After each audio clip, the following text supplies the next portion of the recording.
Gotas de sangre.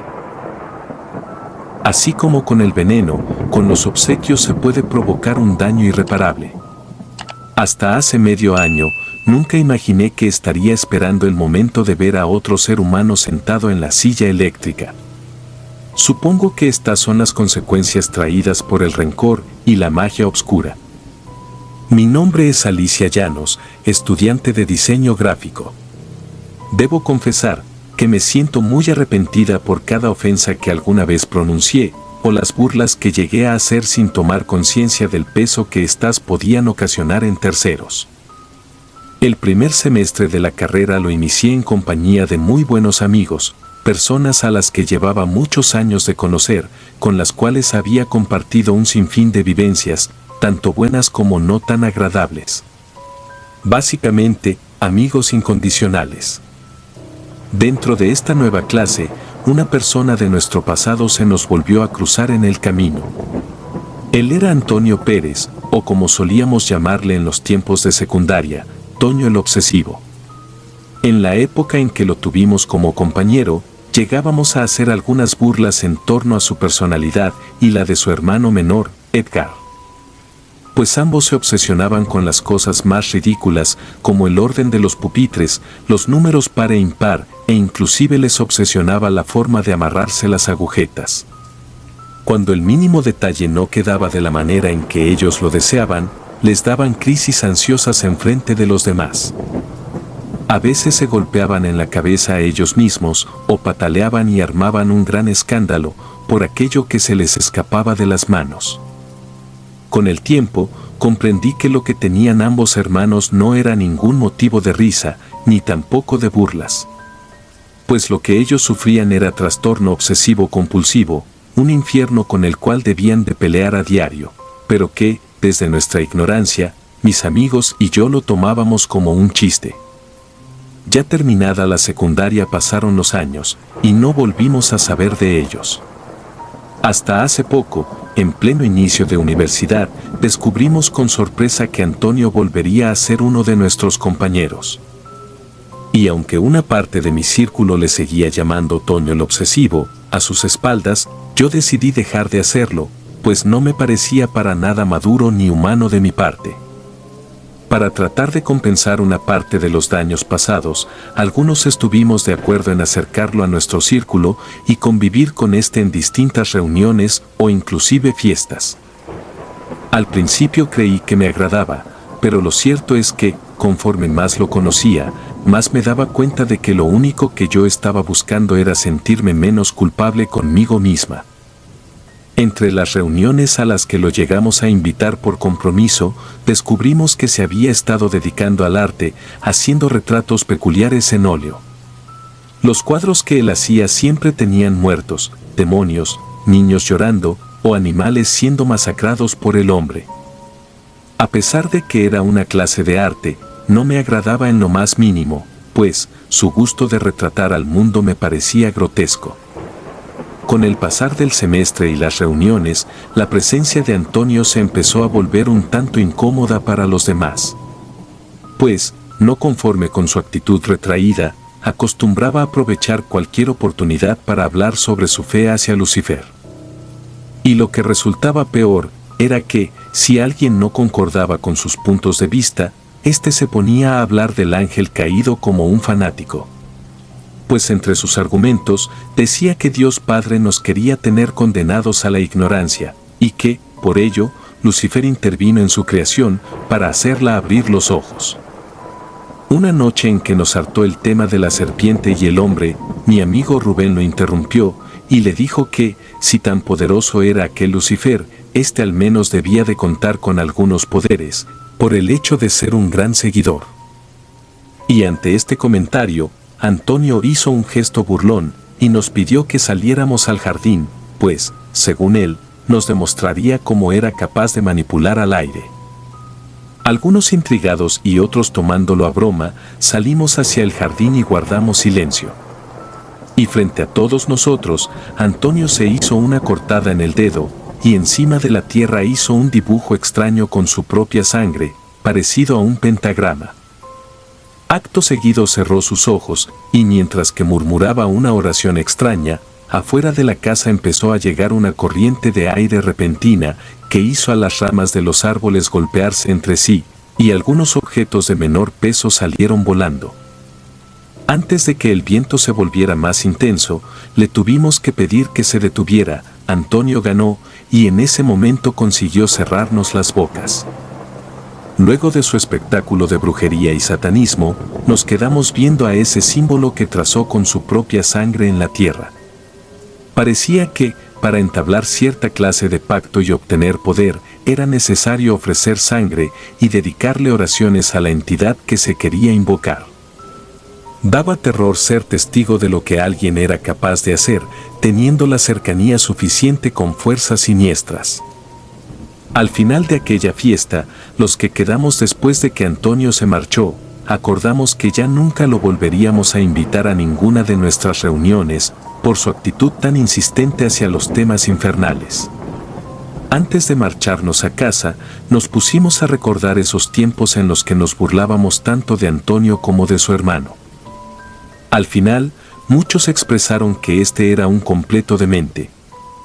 A 2 días de esa última fiesta, nuestras vidas se comenzaron a ir de cabeza, pues como si una clase de maldición se hubiese situado sobre nosotros, nada salía bien, y lo único que se recibían eran malas noticias. Parecía un día ordinario en casa, hasta que mi hermana menor, Camila, ya no regresó de la papelería. Ella tenía apenas 12 años, con lo cual, era imposible pensar que se hubiese tratado de una decisión propia. Siendo que en casa no tenía problemas ni disgustos. Al paso de 48 horas sin saber nada de ella, se inició una búsqueda y se levantaron las alertas. Desde el primer día en que ésta no regresó, algo en mi ser me hizo sospechar que ésta se encontraba más cerca de lo que creíamos. Pero, de ser así, ¿en dónde es que podía estar?, nos preguntábamos, con angustia. Para demostrar su apoyo ante lo que sufría, Antonio comenzó a llevarme a la casa algunos guisados, y de vez en cuando se quedaba a platicar, tan solo para hacerme compañía. Después de todo, parecía que lo había estado juzgando con un mal lente, y no necesariamente por ser creyente de Lucifer era alguien de malas intenciones. Y a decir verdad, parecía que entendía al menos una parte del tormento por el cual estaba atravesando a falta de mi hermana. Durante una conversación, Antonio me comentó, yo sé lo que es perder a un hermano. En este punto, terminó por revelarme que su hermanito menor había fallecido hace un par de años, por un ataque cardíaco, resultado de tanto estrés que sufría. Por lo que no pude controlar el llanto tras escuchar aquello. A partir de aquí, le tuve más aprecio a Antonio, a pesar de sus conductas sombrías y el arte bizarro al que se dedicaba. En medio de todo el caos por encontrar a Camila, Antonio llegó una tarde a la escuela con una bolsa llena de cuadros, los cuales había hecho para nosotros. Con su toque característico y escalofriante, nos regaló una pintura a cada uno. En todas ellas se podían ver a personas quitarse la vida de distintas maneras, y por alguna razón extraña, las personas plasmadas en las pinturas compartían semejanzas físicas a nosotros. La mayoría aceptamos dichos cuadros por mera amabilidad, a excepción de José, quien desde un inicio se negó a recibirla y menospreció los cuadros, diciendo que aquello no era arte, sino el trabajo de un enfermo mental. Y en respuesta, Antonio dijo que abrazar a la muerte era necesario, así como irremediable. Apenas llegué a mi casa, colgué el cuadro en mi habitación y creo que otros de nosotros hicieron lo mismo. La búsqueda de mi hermana continuaba siendo interminable, al igual que la desesperación, pues no se daba con ningún rastro, ni ninguna señal, todo era demasiado incierto. Y por si fuera poco, mis amigos empezaron a enfermar gravemente, igual sin mucha explicación.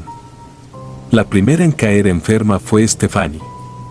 Poco después de haber colgado en alto la pintura que le dio Antonio, presentó vómitos incontrolables que la obligaban a estar en cama y con suero conectado a su antebrazo.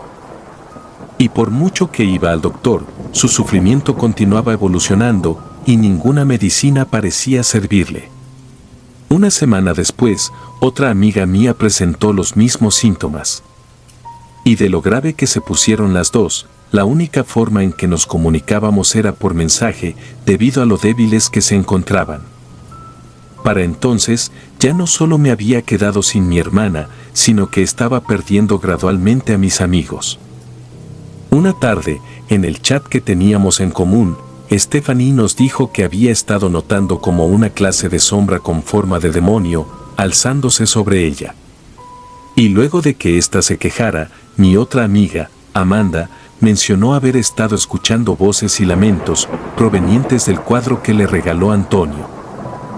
Dicho esto, nuestro amigo José compartió su propia conclusión, la cual apuntaba a que todos nuestros recientes males estaban siendo causados por los cuadros que nos obsequió Antonio.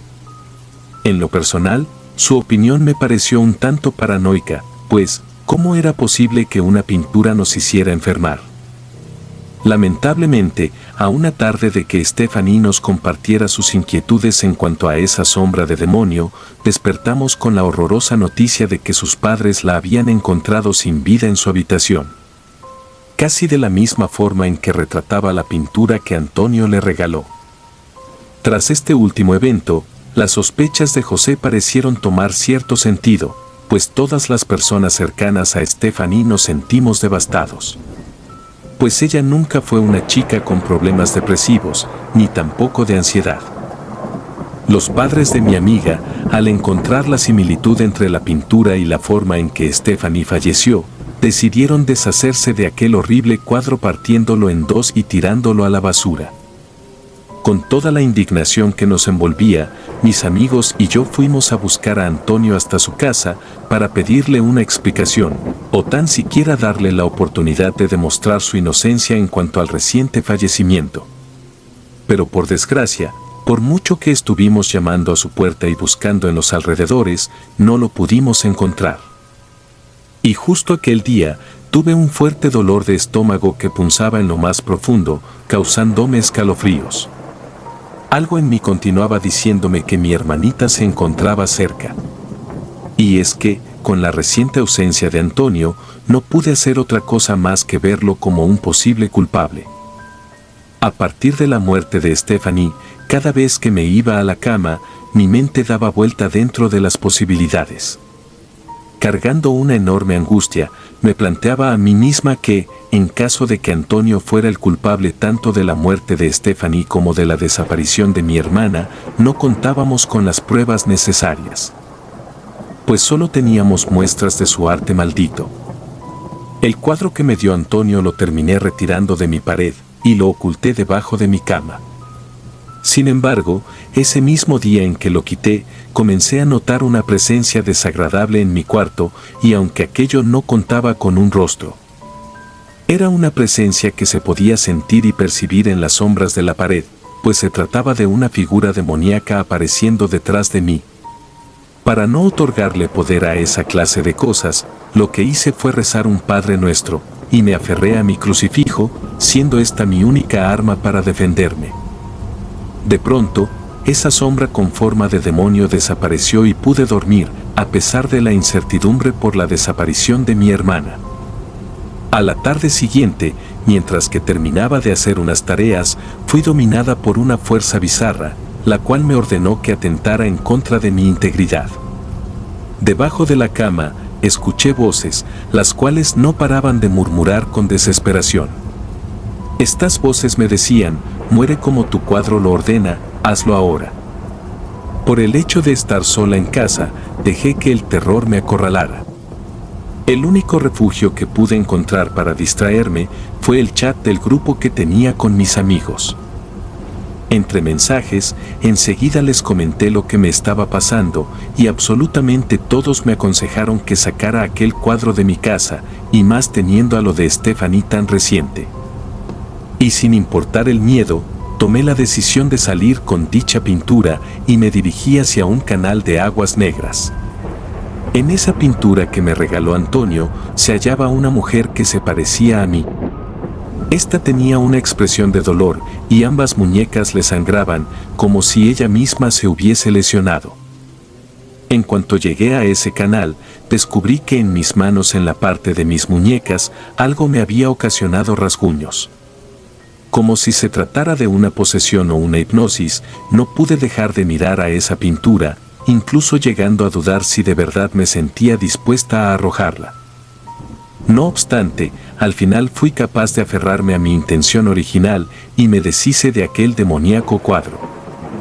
Cuando volví a la casa, mis padres me estaban esperando en la sala, con expresiones preocupadas.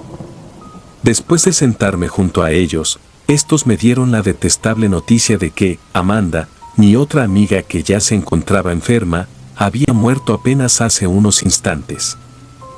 Según dictaba el testimonio de sus padres, la encontraron con su cabeza inclinada al interior del horno de la estufa. La escena era exactamente la misma que Antonio plasmó en su pintura.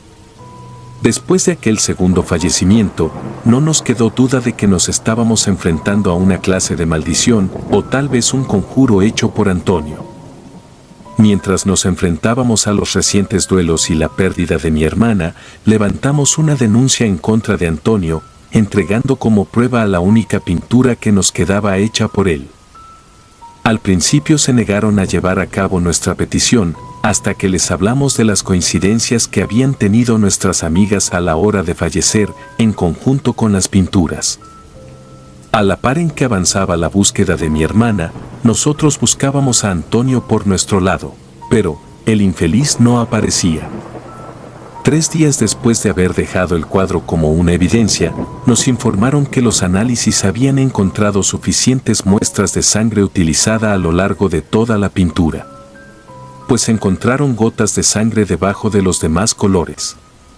Ahora el problema era saber de quién eran aquellas muestras. Desde luego, tan pronto como esto se descubrió, temí por mi hermana y comencé a sospechar lo peor. Más que largos, aquellos fueron días eternos. No se contaba con respuestas, ni tampoco con rastros. Parecía más bien una venganza. Yo sabía que lo era, y eso solo me destrozaba más, por pensar que la integridad de mi hermana podía estar en juego, tan solo por un par de chistes hechos en el pasado. Y como un alimento a mi inquietud, me puse a investigar en internet sobre objetos malditos. Entre tantas horas leyendo, descubrí que, en efecto, con los conocimientos necesarios, era posible maldecir y condenar a cualquiera por medio de regalos o incluso alimentos. Por lo visto, los cuadros malditos de Antonio ya estaban destinados a una misión en particular desde que llegaron a nosotros. Una tarde de vacío e incertidumbre, recibimos una llamada por parte de las autoridades. Pues los policías nos informaron que habían visto a Antonio vagando por el interior de un panteón. Sin embargo, este consiguió escapar antes de ser capturado. Al acercarse al lugar en que lo vieron, encontraron que, sobre la tumba de su hermano muerto, el enfermo colocó una de las pulseras que le pertenecían a mi hermanita. Por lo que esto resultó ser la prueba suficiente para vincularlo con su desaparición. Pero la frustración continuaba creciendo, puesto que Antonio continuaba siendo más ágil y voraz que todos nosotros. Ahora, mientras recuerdo la serie de eventos dolorosos, creo que justo en esta parte pasamos de estar cayendo, a terminar de azotarnos de cabeza. Quiero decir, si de por sí, las circunstancias parecían una agonía sin final, llegamos al punto en que dicha agonía se hizo mucho mayor. A 12 horas de haber sido visto en el panteón, nos notificaron que Antonio se había presentado a la delegación para entregarse a sí mismo. Por lo que, enseguida fuimos hacia allá. Y durante el camino, presentí lo peor. El dolor se anidaba en mi pecho antes de tiempo y estaba segura de que pronto iba a recibir la peor noticia de mi vida. Tan pronto como llegamos, se nos dijo que ya habían logrado dar con el paradero de Camila. Mi hermana, mi pobre hermana inocente, fue hallada sin vida al interior de la casa de ese ser desgraciado, infeliz y sinvergüenza de Antonio. Todo ese tiempo, las gotas de sangre puestas a las pinturas habían sido de ella. No existen palabras suficientes para describir el dolor que se acumula en el pecho. La fuerza de Antonio y de esos seres malignos a los que rendía tributo se habían salido de control. Cosas tan aberrantes como aquella eran las que ocasionaba el poder, puesto en las peores manos. Con una sonrisa en el rostro, Antonio se abrió a dar su declaración, sin muestra de remordimientos ni de vergüenza. Dijo que había conseguido ejecutar su venganza de la mano de Lucifer y los habitantes de su reino. Puesto que nos encontrábamos en un territorio en donde la pena de muerte estaba permitida, él sabía que sus declaraciones le costarían la vida. Y aún con ello, afirmó que aguardaba su castigo con ansias, consciente de que íbamos a sufrir más nosotros, quienes nos quedábamos vivos, a él, que poco le importaba vivir o fallecer. Su confesión de Antonio más grotesca de afrontar fue el oírlo decir que los guisados que me llevaba hasta la casa no estaban hechos de ninguna carne de animal, sino que de una niña. Aquel maldito practicante de la magia negra me dio de comer a mi propia hermana y fui lo bastante ingenua como para caer. Por primera vez, creo que he experimentado el odio. Odio a Antonio. Nuestros caminos nunca se debieron de volver a encontrar.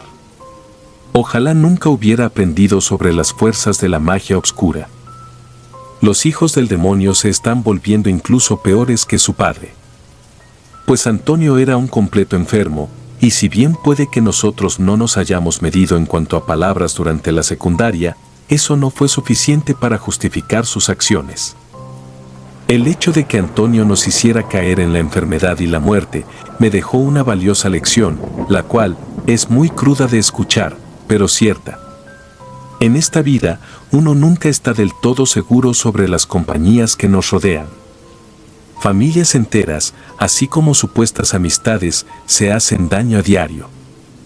Y sin siquiera sospecharlo, la gente más cercana es la que nos podría condenar a la más grande depresión el día de mañana.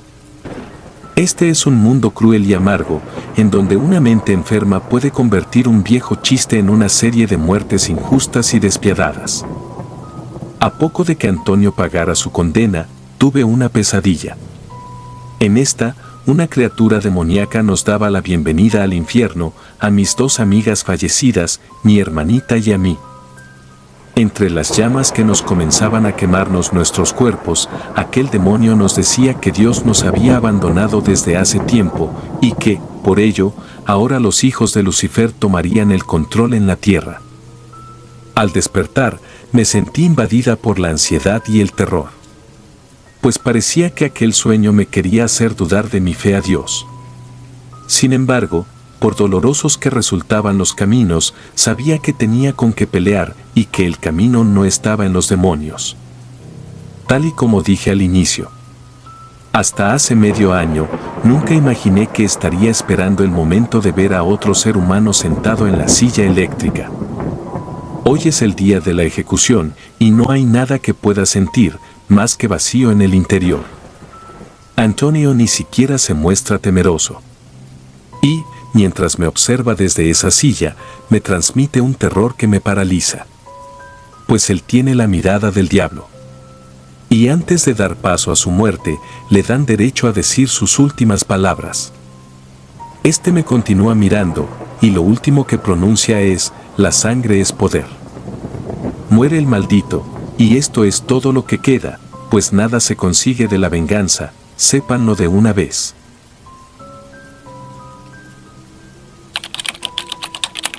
Ardor. Esta historia tiene comienzo en el otoño de 1998, cuando Gregorio y yo nos mudamos a una antigua casa en Cholula, Puebla. Era un nuevo comienzo para nosotros, después de la pérdida de nuestro hijo un año antes de lo sucedido. Aquel año había sido difícil y yo estuve hospitalizada durante varias semanas y por mucho tiempo aún estuve en tratamiento como paciente externo. Y como si aquello no fuera suficiente, nuestro arrendatario pidió que desalojáramos nuestro departamento debido a que, al parecer, los nuevos dueños querían demolerlo para construir una fábrica o algo así. Ya habíamos hablado de la posibilidad de comprar una casa, después de todo contábamos con los recursos suficientes, sin embargo, aún no encontrábamos ninguna casa que nos gustara, por lo que, con el tiempo encima, El estrés solo incrementaba. Un día, mientras buscábamos en los periódicos, nos topamos por casualidad con una casa antigua de 3 pisos de estilo victoriano, la cual estaba a la venta. A ambos nos impresionó la casa, pero por diferentes razones. A Gregorio, que era abogado y amante de la arquitectura, le agradaba especialmente su estructura antigua. A mí, como especialista en arte, me atrajo su belleza original e intrincada.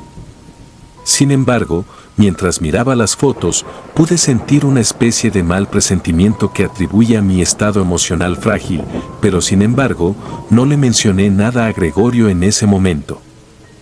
Ese mismo día nos pusimos en contacto con el gerente de bienes raíces y nos mostró la casa, informándonos de todas las remodelaciones recientes que habían hecho. Habían remodelado por completo la casa, cambiado todo el cableado y colocado un nuevo techo. Una vez más, sentí esa sensación de mal presentimiento y un poco de claustrofobia, a pesar del tamaño enorme de la casa, que incluso incluía techos catedralicios. Lo que no sabía era que Gregorio también compartía esa sensación de presentimiento. Ambos cuestionamos algunos espacios especialmente fríos y las vibraciones extrañas que producían. Aún así, quedamos bastante satisfechos, aunque un poco sorprendidos porque nuestra primera oferta fue aceptada de inmediato. Pensé que tal vez se debía al hecho de que, a pesar de las remodelaciones, aún requería mucho trabajo. Aún así, no podía creer nuestra buena suerte. Gregorio, el cual es un optimista, me decía que algunas cosas parecían destinadas a suceder y que aquella casa seguro estaba destinada a ser nuestra. Sin embargo, el 31 de octubre, víspera de Halloween, con la ayuda de algunos amigos, estábamos en proceso de desempacar las cajas y organizar la casa. La costumbre de Halloween de que los niños visitaran las casas para pedir golosinas o hacer travesuras, aunque no era tan común, algunos niños sí la practicaban, nos turnábamos para dar dulces mientras poníamos orden. Pues disfrutábamos del tono festivo y de ver a los niños con disfraces que realzaban el aire fresco y limpio de ese otoño. Después de que se fueron nuestros amigos y los niños disfrazados, Gregorio y yo nos sentamos frente a la vieja chimenea de ladrillo, con copas de vino y contemplamos las llamas que danzaban en los troncos. Mientras nos preparábamos para acostarnos, ambos decidimos que alquilaríamos el piso de abajo y los 2 cuartos del ático de la casa. Hablamos sobre que sería bueno económicamente para nosotros. Además de que nos sentíamos cómodos en el segundo piso. Sin mencionar que ninguno de nosotros tenía intención de ocupar el ático, ya que no lográbamos discernir qué era lo que lo hacía sentir tan incómodo. Además, aunque no lo hablamos hasta mucho después, ambos habíamos escuchado algunos ruidos extraños provenientes del ático, los cuales nos hacían sentir intranquilos. La fatiga finalmente nos venció y casi de inmediato ambos entramos en un sueño profundo. En mi sueño, vi a nuestro hijo fallecido disfrazado de un pequeño fantasma, siguiendo la tradición de esa noche, pidiendo regalos o haciendo travesuras. Perdida en mi sueño, escuché el llanto de un bebé. El pequeño vestido de fantasma me miraba y me decía: «Mamita, debes alejarte de aquí antes de que ella te encuentre». Comencé a preguntarle qué quería decir, pero él simplemente frunció el ceño y se perdió en mi sueño. A medida que se alejaba, el llanto del bebé se hacía más fuerte. Llamé a mi hijo, pero él ya no estaba. Me desperté sobresaltada, con lágrimas rodando por mis mejillas, tratando de determinar si aún estaba dormida. Me di cuenta de que el reloj marcaba las 3:17 de la mañana. De repente, escuché un bebé llorando. Esto no era un sueño, pero ¿cómo podía ser real? ¿De dónde venía ese llanto? Un miedo helado me envolvió, y con cautela me levanté para investigar la dirección de donde provenía el llanto. Caminé por el oscuro pasillo como si estuviera en un trance.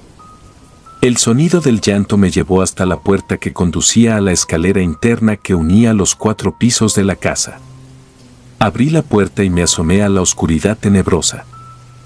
El llanto venía del ático, podía escucharlo, y los latidos de mi corazón retumbaban en mi cabeza. Deseaba, casi necesitaba, subir, pero me quedé paralizada al pie de la escalera. Escuché movimientos detrás de mí y me quedé en silencio, con la boca abierta. Casi me desmayo cuando me di cuenta, con alivio, de que Gregorio también estaba allí. Pues no estaba volviéndome loca, él también había escuchado el llanto. Esto nos asustó a ambos y nos quedamos atrapados en el momento, sin saber qué hacer. Luego, de manera abrupta, el llanto cesó, como si alguien lo hubiera liberado entre nosotros. Si les soy sincera, no tengo un recuerdo claro de lo que sucedió después, creo que me mareé al grado de casi desvanecerme. Por suerte Gregorio me atrapó y me llevó a la cocina, donde me sirvió una cantidad generosa de vino. Tomé la copa con ambas manos y por fin pude articular las palabras que ambos teníamos en mente, la cual era la pregunta de qué era lo que estaba sucediendo. Al día siguiente, Marcos, el mejor amigo de Gregorio y su socio en el despacho de abogados, vino a ayudarnos con las reparaciones necesarias en la casa. Marcos había sido un gran apoyo para nosotros después de la muerte de nuestro hijo, pues se había vuelto prácticamente parte de la familia. En la tarde, mientras instalábamos un detector de humo, Gregorio le contó a Marcos la extraña experiencia de la noche anterior. Marcos pareció genuinamente interesado, inclusive comenzó a darnos posibles explicaciones, cosas como ruidos de tuberías viejas o ruidos del exterior. Sin embargo, mientras más detalles dábamos, menos éramos capaces de encontrar una explicación. Así que decidimos atribuirlo a una combinación de cansancio y tensión. Sin embargo, esa noche, mientras cenábamos, la actividad paranormal volvió a hacerse presente. Los golpes desde el ático se hicieron más intensos, y esta vez, los tres estábamos en estado de alerta. Marcos, que era un hombre escéptico, no pudo ignorar los sonidos que llenaban la casa, por lo que éste propuso ponerle fin al asunto de una vez por todas y subir al ático. Arriba en el ático, la temperatura descendía de manera inquietante. La linterna de Marcos titilaba y las sombras en las paredes parecían cobrar vida propia. Fue entonces cuando notamos algo que nos heló la sangre. En una esquina había una puerta oculta, cubierta de polvo y apenas visible. Al abrirla, reveló un pequeño cuarto oculto en el ático. Nos costó un poco, pero finalmente pudimos abrir la puerta. Aquel cuarto estaba casi vacío, salvo por algunos muebles polvorientos y un antiguo baúl el cual parecía haber estado allí durante décadas. Cuando lo abrimos, descubrimos una serie de perturbadoras cartas y fotografías. Las cartas hablaban de una madre angustiada que había perdido a su bebé en circunstancias misteriosas en la casa, exactamente donde estábamos parados. Mientras examinábamos el contenido del baúl, la temperatura siguió bajando, y la sensación de que algo estaba observándonos se hizo insoportable. Marcos, el cual se notaba visiblemente perturbado, sugirió que debíamos llevar el baúl y su contenido fuera de la casa. Mientras lo hacíamos, una ráfaga de viento gélido nos rodeó, acompañado de un miedo tan profundo e indescriptible, que sin ningún tipo de discusión, todos decidimos que lo mejor sería dejar el baúl en donde lo encontramos. Sin embargo, al día siguiente, a las 3:17 de la mañana, fuimos despertados nuevamente, esta vez por un silbido penetrante del detector de humo. Ambos saltamos de la cama desesperados por encontrar el supuesto fuego. Podíamos olerlo, pero no podíamos verlo por ningún lado. Revisamos rápidamente el resto de la casa, aunque la alarma estaba en el segundo piso. No detectamos fuego en ninguna parte, nos sentimos confundidos y disgustados, pensamos que era posible que el detector estuviera fallando, pero el olor a humo y vapor que percibíamos dejaba claro que algo extraño ocurría en esa casa. A pesar de todo lo sucedido, decidí continuar con los preparativos para nuestra primera Navidad en nuestro nuevo hogar. Después de todo era la festividad favorita tanto mía como la de Gregorio.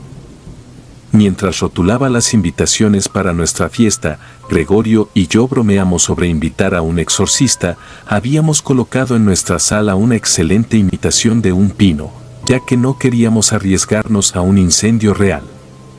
Nuestro detector de humo parecía sonar periódicamente, siempre a las 3:17 de la mañana. Creo que Gregorio se vio obligado a desconectar el dispositivo, debido a que no terminaba con las alarmas de fuego fantasma. En cierto momento, Carla, otra de nuestras amigas, sugirió que llamáramos a un psíquico para investigar, pero Gregorio consideró que era una reacción exagerada. Sin embargo, todo cambió la mañana del 20 de diciembre. Estaba profundamente dormida cuando algo me despertó.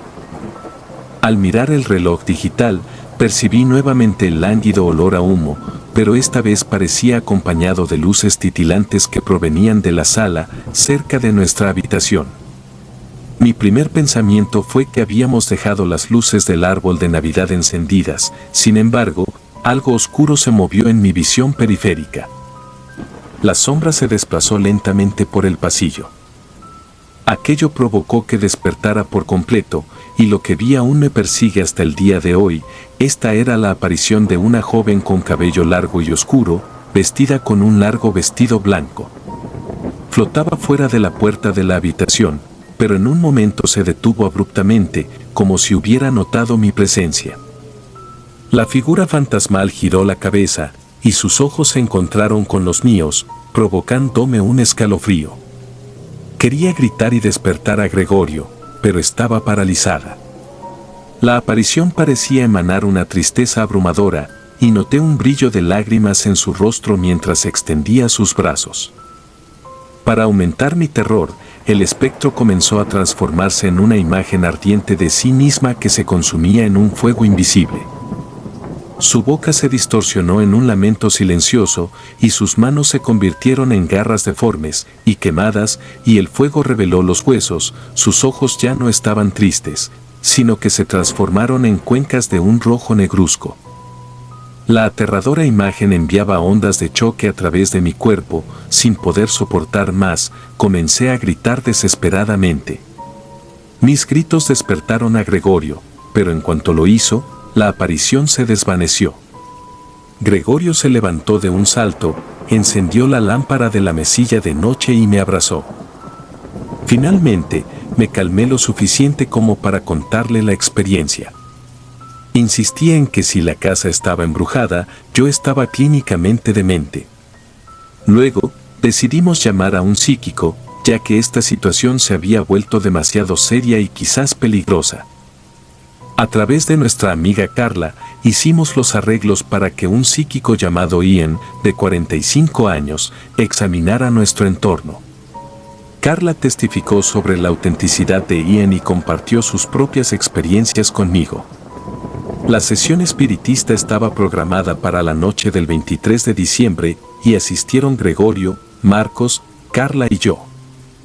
Dado que la mayoría de los eventos parecían concentrarse en el segundo piso, decidimos llevar a cabo la sesión allí, pero antes de eso, Ian recorrió la casa. Comenzamos en el ático, y como luego describiría, quedó estupefacto ante la vibración que sentía. Nos dijo que en un momento trató de salir lo más rápido posible, sintiendo que las paredes se cerraban a su alrededor, pues experimentó una sensación de claustrofobia intensa en cuanto entró al cuarto donde encontramos el baúl. Nos dijo que una vez afuera del ático, la claustrofobia disminuyó, pero en la sala sentía una opresión casi insoportable. Fue entonces cuando nos reunimos en un círculo alrededor de la mesa en la sala. Unimos las manos y entramos en un estado de trance. Todo era inquietud, excepto por la respiración tenue y rítmica de los participantes. Luego, un ruido surgió en la habitación, proveniente del viento. Pasaron varios minutos antes de que la voz suave del psíquico rompiera el silencio, llamando a los espíritus de la casa. La respiración que hacíamos todos fue reemplazada por la respiración forzada e irritante de una presencia invisible. De pronto se unió al círculo una corriente de aire frío, y un olor a humo se apoderó de la habitación, acompañado esta vez por un olor a carne quemada. El ambiente se llenó de electricidad y todos sentimos que los vellos de los brazos se erizaban. Las luces del árbol de Navidad comenzaron a parpadear frenéticamente y las llamas de la chimenea lanzaron chispas. Fue necesario un esfuerzo colectivo para evitar romper el círculo. Ian, el psíquico, logró calmar a los espíritus de la casa para que se manifestaran. En mi caso, ya se habían manifestado lo suficiente, pero entendí que había una presencia que necesitaba hablar. Un estado de trance más profundo envolvió al psíquico mientras parecía buscar a esa pobre alma extraviada. Cuando finalmente pareció entrar en contacto con esta, su cuerpo se sacudió repentinamente y sus ojos se abrieron de par en par como si respondieran a una conmoción. Su voz era agonizante, como si intentara hablar con cuerdas vocales dañadas. «Me llamo Catherine», logró decir con esfuerzo, repitió aquel nombre mientras inhalaba lentamente, y luego, emitió un alarido aterrador, lleno de tristeza y desesperación. Era el lamento de un espíritu atrapado, y su grito se transmitió a través de todos los participantes. En ese momento, no pudimos evitar romper el círculo. Me desplomé sobre la mesa, y para mi sorpresa, escupí un poco de sangre en un pañuelo. Gregorio y los demás estaban preocupados, pensando que me estaba ahogando, pero afortunadamente logré recuperar el control de mí misma en poco tiempo. Todos estábamos atónitos por lo que acabábamos de presenciar. Para aliviar la tensión, Gregorio fue a la cocina y regresó con algunas copas y una botella de brandy. Sin embargo, yo solo acepté un vaso de agua y una aspirina. Ian el psíquico nos dijo que durante su trance el espíritu le dejó ver una parte de su historia, por lo que comenzó a compartir la historia de aquella mujer llamada Catherine. Se trataba de una joven de 17 años.